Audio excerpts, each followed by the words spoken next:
That would have been 9 years ago, Yeah. you said? Too, especially if there's like one sound in particular, maybe if it's like, jingle bells, not. Going all day. You're like, oh my God. That's for a certain crowd, for sure. First, let's talk about you and how you joined Vintage Work and what's been your experience so far? Yeah, okay. So I was actually recently in school. I was planning to be a paramedic, but I went to school for that. I never actually finished it because I decided it wasn't a good fit for me and like my personality. And then so after that, I just took some time off, kind of reevaluated what I wanted to do. And I wasn't really sure, so I was like, well, I might as well just go work in the meantime. And at my previous job, it was a smaller business, and I loved it there. I loved working at a small business. It really made me feel like I was needed, and I felt like I was part of a team. And so I was really hoping for a small business. And then I found small business that was about tea, which Vintage Fork. And I was like, oh my God, that's right up my alley. And like, I found the job on Indeed and huge smile on my face. I was like, oh, I could do this. This is the perfect job for me. So then applied, and now I've been working here, and I'm really liking it. How many jobs have you had before? This is my third job. Okay. And how do you find it so far? So far, I'm liking it. Like I was saying, I really like the small business aspect of it. I love it. Yeah, it's also very cozy. I like working here. You guys are also very accommodating, very reasonable. So I can't really complain. Well, thank you. Well, you're doing an awesome work. And all aspects, you have a great work ethic, and that's something that's hard to come by these days. Have you discovered any of the teas so far? I have a few, yes. Mostly actually from the podcast. We've tried a lot on the podcast. And then sometimes I'll just make myself a cup while I'm working. I think my favorite tea I've tried from ours so far is the raspberry lemon. The herbal one. That one's probably my favorite I've tried so far. But this one right here, actually, Hazelnut Rose Rooibos, I'm very excited to try that one. Oh, okay. I think that one smells so So good. we're doing Rooibos teas today, and that was your suggestion? Yeah, I think that would be a good Okay. Yeah, that's... something different. That's awesome. So what's your experience with tea? Like, how did you get to like tea? I started drinking tea when I was maybe 8 or 10 or so because I got really bad stomach aches as a kid. So I would drink peppermint tea, kind of like a remedy. And then when I was maybe 14, I started trying different kinds of teas. And I think that actually started because my mom bought me a tea advent calendar. And then ever since then, she always got me a tea advent calendar for my birthday / Christmas. Because my birthday's in November. So timing always worked out really good. And then, yeah, I guess since I was 14, I've tried a lot of teas. So 8-9 years. That would have been 9 years ago, you said. And what type of advent calendar? Because like 9 years ago, I don't know which company. It was David's Tea at the time. It was David's Tea Yeah, at and I the can't time. remember the year. I think it was like 2017 or 2016 the first time I had a calendar. Oh, okay. Interesting. And now you're making advent calendars. Yeah, now I'm making advent calendars, which is pretty cool. And that's been a lot of work, I'd say. Yeah. Yeah, it has been obviously lots of hands-on, but I do enjoy it, and I don't mind repetitive stuff. I actually really enjoy it. Okay. Yeah, people love these advent calendars, so we're really excited to get them to people. And I think we are halfway through the pre-orders. Nice. Are we halfway through? I think so. I know we're making some good progress on them. We were trying to focus on the out-of-towns first since they're farther away. Yeah. And and now they're being delivered. And some people already have their calendars. Some people already opened them, I hear. Yes. So with these calendars, you can... what you can do is like there's a barcode inside. There's a QR code, and you can scan that, and you get a daily email. Now there's all sorts of fun, quirky stuff we're thinking about doing. I don't know if you've, for example, one of the things I've been thinking, and I don't know if it's a good idea or not. I think we should try it anyways. I was able to do. So I don't know if you know with all the AI. Stuff that's going on. Now you can basically make songs with AI. I've seen that. And it does a really good job. It really makes some pretty decent songs. I mean, I don't know if you can call them hits or hit songs but they all sound like something that you would come by on radio. perhaps. I don't know. It's pretty good, and you can pick the genre. You can use one AI to make the lyrics and then feed it to it, and then the other AI could like turn those lyrics into a song, and then it's very funny because I went in there and I made a song for Irish breakfast tea. That's awesome. And I'm just thinking like it's a funny, quirky thing. Like maybe people get their calendar, we can like have a song in there for every tea. Oh, like And it could be a little comical sometimes. I don't know. It will always be, but like I'm still thinking about how to do it, or even if we do it. But I think it's doable. It's something that would be funny to do. It could be interesting too, especially if there's like one sound in particular. Maybe if it's like, you know, jingle bells, not jingle bells, but just bells. Maybe you associate that with a certain tea. You know, like mind association. Maybe it could be something like that too. The smell of something can trigger something else. Yeah, that could be, or pick a genre for each tea, depending on, for example, like for Irish breakfast tea, there is Irish folk music, right? With the little jig or something. Yeah, with I think they use pipe bags or bagpipes. Sorry, bagpipes. Probably. Yeah, and is that Irish? Is that the Scottish? That's the Scottish thing. That's the Scottish thing, I think. Yeah. I don't know. I can like picture Irish music, but I don't know what kind of instruments they have. Yeah, well, we have to like look into it. I mean, I don't have the knowledge right now. Like, I don't know. Maybe you can look into it. Sure. Yeah. What kind of what Irish folk music entails, right? And yeah, we could probably use like the music from each region or something like that. Oh, okay. So the big one is actually the fiddle. Fiddle. Okay. Fiddle's pretty great, and there's some other ones I don't really recognize. Uilleann pipes. Yeah. And bodhran, don't know what those are. I don't know what those are either. And also flute, accordion, harp. I know bagpipes are pretty annoying, to be honest with you. Yeah, I know. For me, bagpipes most people don't love, from what I've heard. I used to actually play band, so I was a big band kid. I mean, it could be good in certain scenarios, I guess. But I remember when we were in the Rutherford house, there was Robbie Burns Day, and there would be like this group of people who played bagpipes, but that's all they played.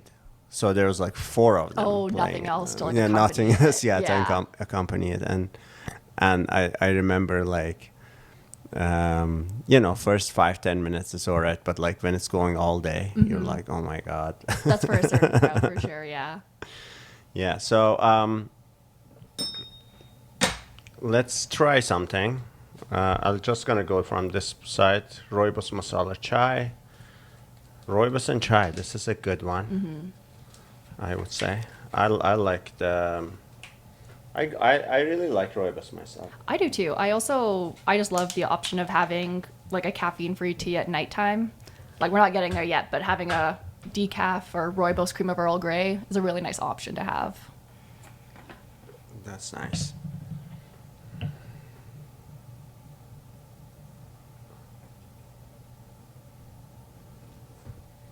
And I think this method is pretty good for Rooibos.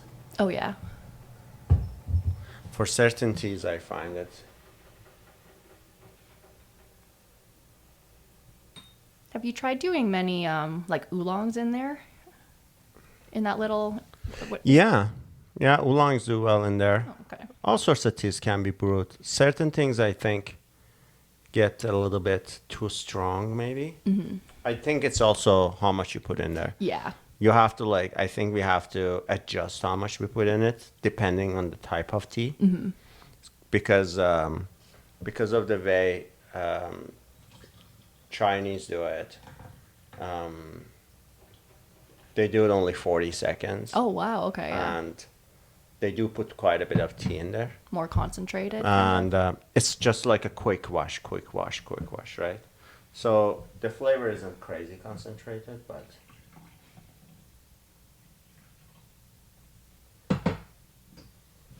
you. And it's very bare bones this way. Like it's not, you don't add any sugar or anything to it, really. Yeah. In this little thing, you can't really True, put yeah. sugar in it. There's not really straight, you know. room to add anything. Yeah, this is, I think, meant to be just enjoyed this way.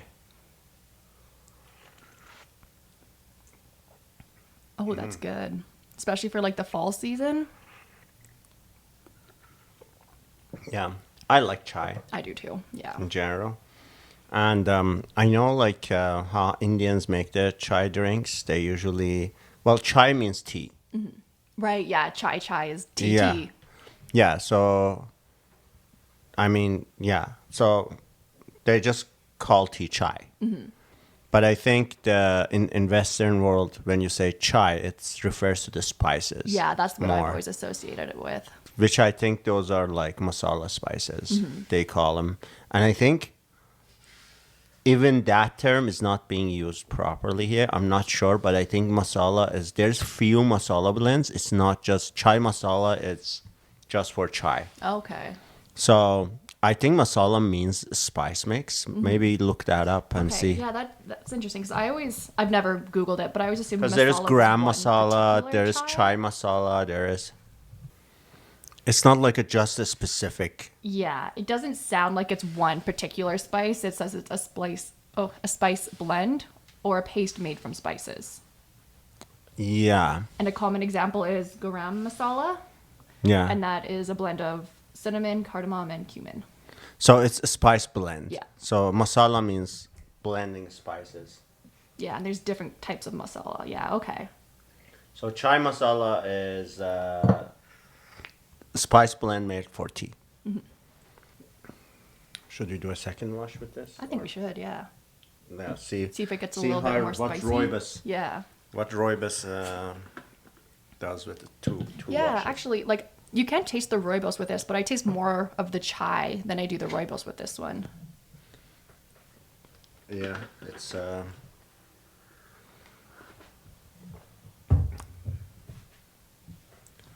we had a customer this week. She was from South Africa, and so when we were coming up with drinks here, we were doing tea lattes, milk tea stuff, and I did a few. We made a few drinks with the teas we have, and we tried a bunch of stuff, and Rooibos was one of the things that tasted really good with milk and honey. Interesting, yeah. And so I was like, oh, I've discovered something new that no one knows about, you know? Like, I'm Yeah. like, oh, we're going to You do had Rooibos, that you eureka know? moment. Yeah, exactly. And we had this customers from South Africa. She lives here. She was born and raised here, but like her ancestors are from South Africa, and she grew up with the South African traditions, I guess. And we were chatting here. She walked in, and the first thing she asked was like, "Oh, do you make Rooibos latte?" And I was like, "Yeah, we do. That's very specific. Like no one ever comes in asking for that." And she's like, "Oh yeah, I'm from South Africa, and we love Rooibos." And I was like, "Oh really?" So and I was like, "Do you drink Rooibos teas a lot? Like do you mix it with milk a lot and stuff?" And she was like, "That's the only way we drink it." Interesting. I've So never it's heard that like mine. it's with milk and honey. People just Yeah. drink it with milk and honey. So I had no idea. So and here I was thinking I've discovered something new, and apparently there's a whole continent of people Yeah, I also didn't know that. I who don't think drink I've ever Rooibos put. lattes. I usually drink all my tea, black. I don't put anything in it. But I've never put especially milk in my Rooibos tea. Maybe I'll have to try it though. Oh, it's very nice. I can see making it very we have the creamy and Rooibos smooth. London Fog, Yeah. and it's made with our Rooibos cream of Earl Grey. Oh, okay, yeah. I'm surprised you said nobody really ordered that one because if you remember, like maybe a month or two ago, it was right when I started working here. My mom came in briefly, and she got the Rooibos latte, and she really enjoyed it. Or she liked it? she really liked it. And she had it before, or was that something she knew about, and she was like, "Oh, they have it. I'm gonna order it." I think or? she just tried it because she likes London Fogs, and she saw that it was similar to that, so she tried that because she doesn't usually drink Rooibos tea just on its own. But she really enjoyed it. She said she would get it again. Oh, it does get stronger with the spice. Yeah, I like it stronger like this though. It's tasty. I love it too. Not gonna lie, I needed some of this. We've been having a really busy, chaotic week. A lot of running around this week. Yeah, a lot of deliveries and stuff. A lot of deliveries, and we're trying to be active, making content, and also growing the business. We definitely are really in that phase where like the business is growing pretty fast. So we need to. It's always I always heard that's hard, but now it's getting to the point that like we have more customers, we have more work, but and now we have to hire more people. Right. And I mean, I built teams before. It takes a little bit of time to find the right people, some you know, troubleshooting. to bring in the people who fit in and like the work here. What I find really challenging a lot of times is when people come in with like there is a lot of people. It is actually hard to find people who want to go to work to help. I've heard that, You yeah. know? And that's crazy to me. Like, I guess it does depend where you work, but especially like personally for me, if I'm working at a small business, I want to put in that extra work because I know it's helping out those people whose faces I recognize. You know, I'm not helping out some multinational company. For myself personally. Yeah, Not I would everybody's understand like it that. if you're working for a really big company, it being, there is no It's just more personable. there's less attachment in a Yeah. way, but even then I think it's important to go out in the world trying to be helpful. Like you don't just look at things from a completely selfish perspective Yeah, that's of true. saying, oh, what's in it for me all the time, because at the end of the day, if you're not providing value for other people, why would they be interested in you? Yeah. That's very good point. And I think it's like that's how I always worked, and I was always loved, respected, and wanted at work, because it wasn't about like, oh, what's in it for me all the time. It was about, oh, how can I be better at what I do? Right. I guess I had my selfish goals, which is like becoming a really good chef at the time, or trying to really hone my craft, really get good at what I was doing. But at the end of the day, I was raised in a way. My grandpa really instilled a lot of values in me because I lived in there, in my with my grandpa and grandma for years, and he was very much like, no matter where you work, you should work like it is your business. Right. Like you shouldn't. And that way of thinking, in a way, helps to be able to offer more value for the business. My dad actually taught me, not word for word, but I would say a pretty similar mentality. He just taught me like, whatever you do, whether it's homework, whether it's, mowing the lawn, whatever you do, you just like do it with like pride, take pride in all your work. And that also really makes a big difference. Yeah, make sure you're doing the best possible work you can. Whatever you're doing, always put in your hardest work. Yeah, it's just, I think it hurts you over a long time if we go out in the world and we're just putting out not very high quality work. So too, yeah, because then I think you're also more likely to take shortcuts and stuff. And people don't rely on you, and I think that's where you grow, when you become a reliable person, where like everyone trusts you. Right. Yeah. To give you more responsibility, right? If you come in and you're not doing the simple things very well, why would anyone give you more? Yeah, that makes sense. And that's the only way you grow in any job or any position or any company, is by being a reliable person someone who can take more and more responsibility on, right? So, and I think that's also another part of it.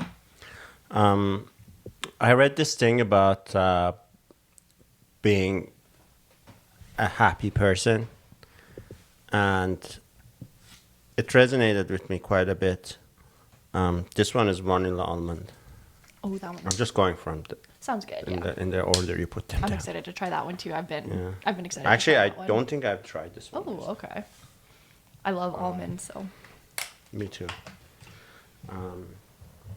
And it's if you and it's a metaphoric thing, kind of like also applies to all aspects of life in a way. Is like, well, if you're focused on just being happy, like for example, and your goal is, and you want that to happen, like really quickly, you might just go grab some ice cream and do the things that makes you makes you instantly. Short term. Like, Yeah. what they call it, like instant gratification, you know. And in that case, you actually end up, over long run, you end up hurting yourself, end up being really unfulfilled and really unhappy. Whereas the best way to actually reach, let's say, peace, because I think happiness is also one of those things that's like an elusive thing, to strive for happiness, right? Is I think it's better to strive for peace, for example, like have a peaceful life, you know. But in a way, what leads to real peaceful life and happy life is to have discipline, to do the things that leads to that outcome in a way, right? And to do those things at the moment, you're not going to be happy. It doesn't make you instantly happy to get up and go work hard. Yeah. Doesn't make you instantly happy to, go to the gym. But the reality is, long term, the outcome of going to the gym is you being a healthy person. And as a result, you will be happy with yourself. You will be confident. You will be, healthier. And it almost applies to all facets of life. That discipline in the moment, it doesn't give you what you want. Even with money, for example, if you're just chasing money short term, for example, when I used to work as an employee at the restaurant, any place I worked at, everyone was very concerned about money, and of course it's a thing that we all need, in our lives to be able to pay the bills, but I find a lot of people, just paying the bills isn't enough, and which is also understandable. Like, everyone wants to grow, of course, but it's almost, there's that disconnect there, the detachment of understanding. Okay, like, if I want more hours, it's not enough just to go to the management and ask for more hours. Like, at the time, I was getting really good hours, and I was getting a little bit of a side eye kind of from my coworkers. Yeah. And to be honest, the reason I got more hours wasn't because I was asking more, or they just liked me more, or like, they did like me more, obviously, wanting me more at work, I guess. But I never asked for it, and I never cared about it. Like, I never count my hours. I never paid attention to how many I'm getting. I simply got more because I was just working better. Yeah, you were working the hardest. I was working hard. I was trying to be really good at my job, and those were my focus. And money was kind of and the hours and the financials were just a byproduct of that. Right. It wasn't wasn't your goal. it wasn't my main goal. I wasn't like, oh, I'm gonna go to work, I'm gonna put in this many hours, I'm gonna get this much money. Never once occurred to me. And it's interesting, like how so many I've seen that they just put a lot of emphasis and attention on that, and then they get worked up about, oh, I'm not getting the hours, so what should I care? What should I do this? And that in itself perpetuates, in a way, like you get into cycle of getting less and less, you know, just showing up and being unhappy at work, like, and being miserable at work, let's say, you know, it just makes people not really wanting to be around you, you know? Personally too, I think if you're miserable at work, whether like you think it does or not, I think it will affect like how you work. Like maybe even if you don't realize it, I think it will. Oh, totally. Even if you just like walk a little bit slower to your next task, you know, even just little things like that, I think it makes a big difference if you enjoy it or not. Yeah, there's so many people that, you know, they say, I've heard, oh, I hate my job so many times from people. And hate is a pretty strong word. Yeah. Like hating something It that is.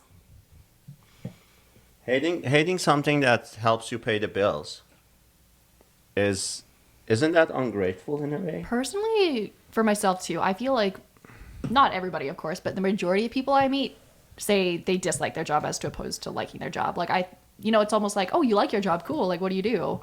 It's almost like a shock to me when people like their job, if that makes sense. Because I know so many people who do not like their job.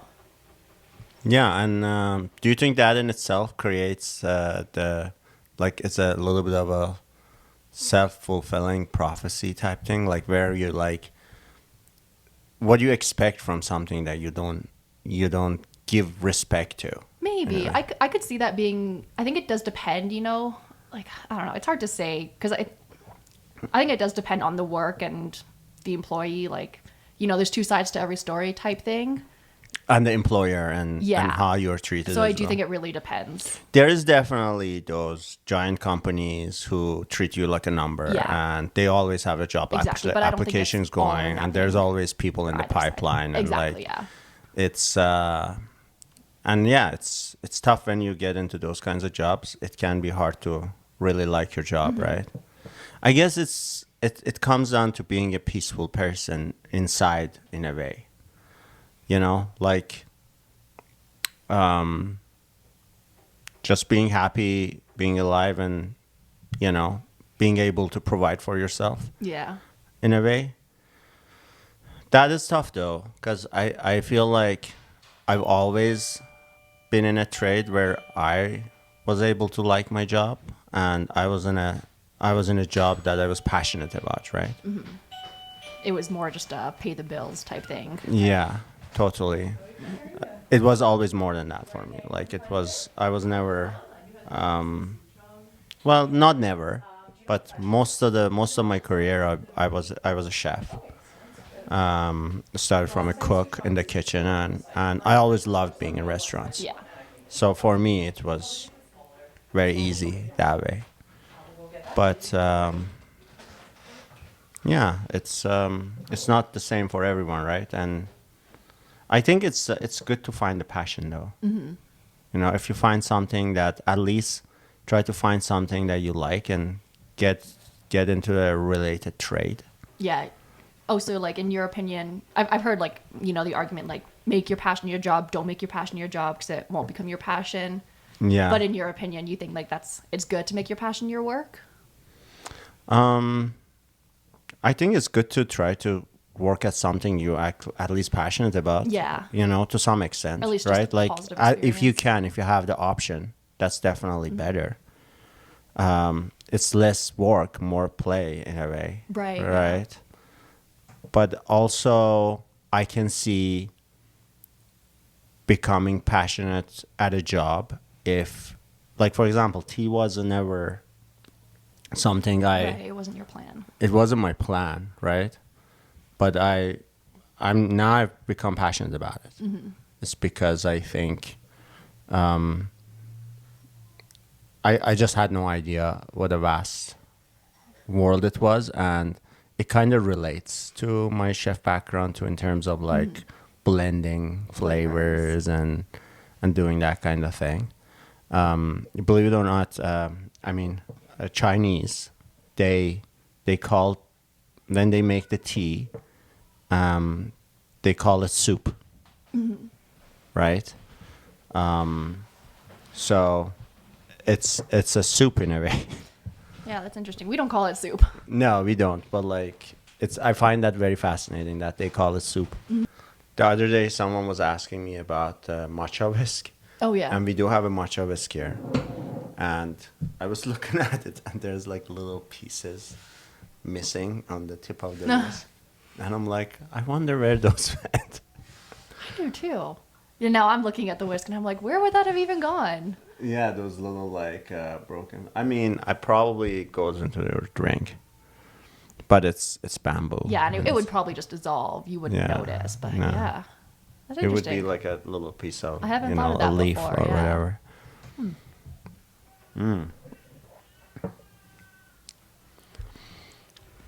Rooibos is definitely very versatile. I really like Rooibos. I don't drink it as much as like, just regular tea, I guess, but I do really like Rooibos. What are the health benefits? Okay, so according to just the overview, Rooibos tea is a rich source of antioxidants supporting heart and bone health and also aiding in blood sugar management. And it's caffeine free, so it's nice if people are sensitive to caffeine. And Okay, so you can still get those benefits without having to have caffeine. yeah. That's pretty good. Oh, it also says Rooibos have low level of tannins, which is less likely to cause digestive discomfort. Okay. That's So yeah, so maybe people who get like upset stomach, something with less tannins. Do tannins cause upset stomach? Let's see. Maybe it's one of those things where it's like it's a factor, not the sole factor. Oh, okay. That's my guess, but let's see. Makes sense.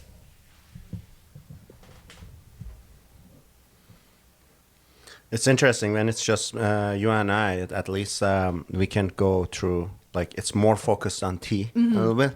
Yeah, there's less going on. Yeah. Okay, and I googled do tannins cause stomach pain, and it says yes, tannins can cause stomach pain, and it is because they have astringent properties, and that can irritate the digestive tissue, and that basically means that it causes contraction of skin cells and other body tissues. So it sounds like it causes those contractions, and that's what you feel. Interesting. And it also says if you drink a lot, especially on an empty stomach, that also will make it worse. Didn't know about that. Yeah, you learned something every day. New learnings.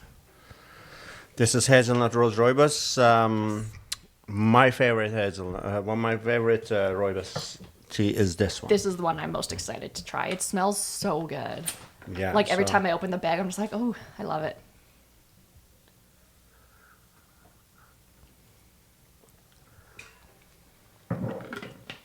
I also think this one looks very pretty. It is. It is a beautiful looking tea.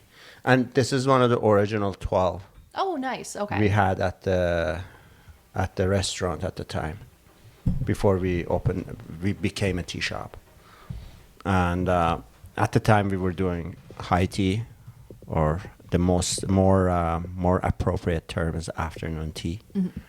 And more correct term, I guess. So do you want to like look at high tea versus afternoon tea and Sure. see what Like, information you can kind of find on comparison? that? Apparently, the Wikipedia is not the most reliable source of information really? anymore. Interesting. Wikipedia was always where I was told to go up when I was growing up. Yeah, they're trying to. Apparently, it's politically influenced now. Okay, so this is, again, the overview, but I'll read all the overview for afternoon and then I'll do for high tea. So afternoon timing, mid-afternoon around 4 p.m., Origin is upper class social ritual to bridge the gap between lunch and dinner. Typical food served is something light and delicate like sandwiches, scones, cakes, pastries. And setting is low tables and chairs, often in a parlor or garden. And high tea, early evening, 5 p.m. to 7 p.m. Origin is working class meal to sustain a long day of labor. Typical food served is hearty and substantial, a full meal with meat, fish, pies, vegetables, bread. And setting is a high back dining table. So yeah, it's basically dinner. Sounds like you guys would have done more of the high tea then, right? No, we did afternoon Oh, you did tea. afternoon. Okay. With the tiered trays and all the little savories and pastries. Oh, you guys did more pastries and stuff. Okay. I think I've only ever been to like one high tea or afternoon tea, I guess, in my life. And I was like 10, so I don't really remember it that well. But it's interesting that it's called high tea everywhere. Yeah, I didn't know that. People, that's like what do you call it when a wrong term becomes yeah. like used, like Maybe a generalization? no, there's a certain term for it. One specific word. When everyone uses the wrong term. But most people know it as high tea. Yeah, I think Especially in I've North heard it as America. high I tea. think maybe if you're in England, people would know the proper term. But in North America, when you say high tea, everyone thinks of afternoon tea. I really like this tea. For some reason, this one like tastes the way it smells. Does that make sense? Yeah, it does. It is fantastic. Definitely, you get the hazelnut. And the rooibos has its distinct flavor. I think rooibos does have like that kind of tobacco flavor. Do you want to look at like rooibos flavor taste notes? What kind of notes they have. Okay, the top result is smooth, earthy, natural sweet with hints of nutty caramel and vanilla. I'll keep looking and see if anybody mentions tobacco though. It's not the top one though. Rooibos taste notes tobacco, and when I look up that, it says it's a recognized taste and aroma. Okay. So some people think Yeah. like I do. And yeah, it says the perception of a tobacco note can vary among individuals. But I guess it is there. This is, I guess the smokers find it or something. Like I used to be a smoker. I don't smoke anymore, but. Maybe then. So, licorice rooibos. Licorice is one of those flavors that I find very foreign to me. I am typically not a big licorice person, honestly, but Yeah. I'm going to try it, of course. I'm open to trying it. And it really smells licorice. Oh, it does. Yeah, it smells like black licorice. Yeah. However, I wasn't a big fan of licorice, but Brian was. And by the way, Brian is not here because it's Halloween, and they go all in on Halloween decoration. So, if you come on this blog, you'll see one of the most awesome Halloween It's on decorations. the same street? Yeah, 2 doors down. Okay, I'm going to look for it. Yeah, Caitlin, Brian's wife, she's amazing at it, and I always feel inadequate about our Halloween. Well, we don't do much of a decorating, Yeah. I would say, but anyways, whatever we do, because we put a pumpkin out or something. That's the biggest pumpkin I've ever seen. That's a big pumpkin. That's Jamie. That's not That's a Charlie Sarah Brown or pumpkin. me, but I'm sure like as Jamie grows up, she seems very much into it. Yeah, she's into I think Halloween. she'll probably take over the whole Halloween decoration thing. She already decorated the house more than we did this year, and that's the fascinating thing about having a kid that age. She's becoming quite the force, and starting to have her own, kind of her own likings and passions and things she is passionate starting to about. figuring out what she likes and stuff. And yeah, she totally has her own routines and and things that she cares about. That's good though that she's already recognizing those things because she's not very old yet. If she's already recognizing routines and stuff, especially though. No, she's very. Really good. She's very. Yeah, she's very. She already has her ways, you know, in a way, and you know she's a soccer player, so she loves. Yeah. She loves her soccer. That's good.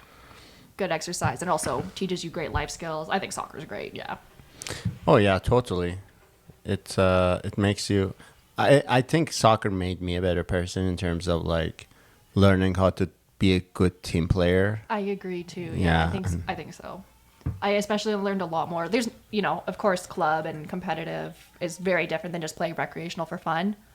But especially when I moved up to that higher level, I got a lot more discipline. And it really helped me just grow as a person.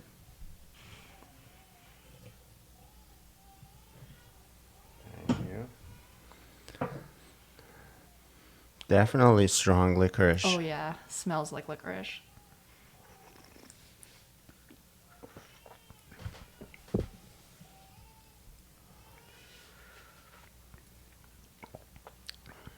I don't get like overwhelming licorice though. I can totally taste it though. Yeah, I can taste it, but it's not as strong as I thought it would be, which I like. That's very good. Yeah, I'm surprised. I like this one more than I thought it would.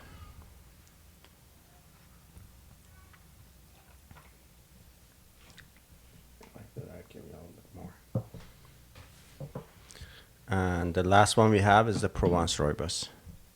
Do all of these are in the calendar or calendars or? A couple of them are. I think the ones that are labeled with paper. Yeah, are. I know the. What about this one? Provence- Is this one in the calendar? I don't think that one is. The Provence, well, it depends what kind of calendar you get to, right? There's a couple more of the Rooibos in the herbal calendar than there are in the every kind calendar. But I believe. What the Provence is? The Provence is in the herbal and the every kind. Same with the Rooibos Masala chai. And then I believe licorice is in the calendar. And vanilla almond is in the calendar. You know why this is called Provence Rooibos? I don't actually. It's I was in France, in Provence. It's like a place in France. It's like it's a region in France, and they have a ton of lavender. Mm-hmm. It's like the lavender country, for sure. And I remember we were just driving around. It was my dad, Jamie, and I, and I pulled over. This I has a do like great the smell of too. this one too, yeah. This one's also a very pretty tea. I pulled over and there was all these like lavender was everywhere. So and Jamie was kind of bored. I took a couple of lavender kind of sprigs of lavender, and you can like crush it in your fingers, and it's just the smell and the aroma comes out. It's amazing. When were you there? Like, was this a few years ago? It was last year, Oh, last year. Okay. 2024. Cool. Hopefully we can go again soon. My father lives in Germany, so Oh, yeah. That gives you a good reason to go visit and travel, yeah, though. for sure. Yeah, and because he's stationed there, whenever we go, we kind of take a loop in somewhere in Europe. We go. This time we went to France. We went through Switzerland, and then we went through the mountains into France, and then we looped around and came back That's to so cool of Germany. me. I've never been to And Europe. We but also one went to day I will. Belgium. We went to Belgium last time as well. Belgium is pretty interesting too. I loved Ghent. It's a very interesting city. It has a river going through it. Very, very nice, very old structures. You know, those European cities you see in paintings, but essentially was like that. And there's a lot of cities like that. I don't know if you know, but Colmar in France is like Venice. It's called Little Venice in a Okay, way. that's cool. When they have like canals going through the Venice city. is on my list. Yeah, and it was beautiful and full of art galleries. That was the interesting part. That's like cool. you would just see these really odd art galleries. Like I don't know if you've seen online, people. I don't know. It's just one artist maybe, or there's a few artists who do that, making light fixture out of wind instruments like trumpets That's so cool. and yeah, saxophones and That's stuff. incredible. And there was this one shop that was all that it was. It was like light fixture made That's out of so like cool. saxophones and trombones. I and would love that because, like I briefly said, I was a big band kid. I would love that. Yeah, if I it could was- have like a it was tuba really light cool. fixture, Yeah. that'd be pretty cool. Yeah, if I had a big house, that would be a light fixture I would like to have. Maybe one day. Maybe one day, yeah. Okay. That's better. Yeah. That's why it happened. We might get some. I mean, rooibos is healthy. So. Yeah, that's okay. A few leaves won't hurt us. I was speaking to Lady Molan. She's a tea practitioner from Taiwan, and she sent me a bunch of oolong teas that we're going to review at some point. I'm just waiting for her because Nice. we're going to do a episode with her on the episode, and we're just trying to find the time. And she was telling me how methodical it can get to like serve tea, and how like the hand movements and the gestures and like everything is so like thought out and Yeah. in a way. So I would be interested in seeing something like Yeah, that. that's cool. That's something you don't really think about, like how they present it to you. Do they pour from the right or the left side? Stuff like that. Yeah, there could be like really a lot of like details and things that you need to be aware of.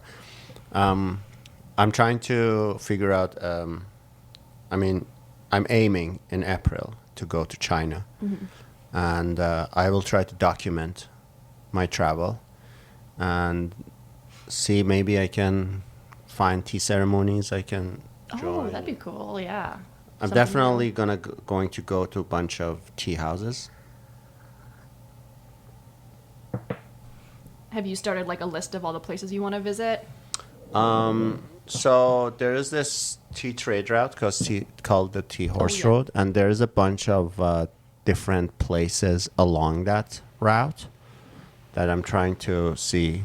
I think maybe it's a good idea to go to places which are like on this ancient tea trade I think that'd be route. cool. That's been the thinking, and I probably start from Pu'er City or somewhere in Yunnan. Okay, we did try all our rooibos teas. It's awesome. Rooibos is Yeah. I drink I rooibos like them quite a all. bit, and I love it. And I hope our customers and people who come in here also get a chance to try it and discover it and enjoy the health benefits and the beautiful taste. It also tastes amazing. It tastes so good. Yeah. And we have so many blends with rooibos. yeah, so it's a nice change from like the typical tea. yes, totally. And especially if you want to have it at the end of the night, that's a very good option. Like and subscribe. World of Tea Podcast. This is episode 13. I think this is going to be it for this episode. I think we just passed 1 hour mark. So, yeah, I hope it was informative for everyone. Learn something. Thanks, Amanda, and thank you for doing this with me. See you all next episode.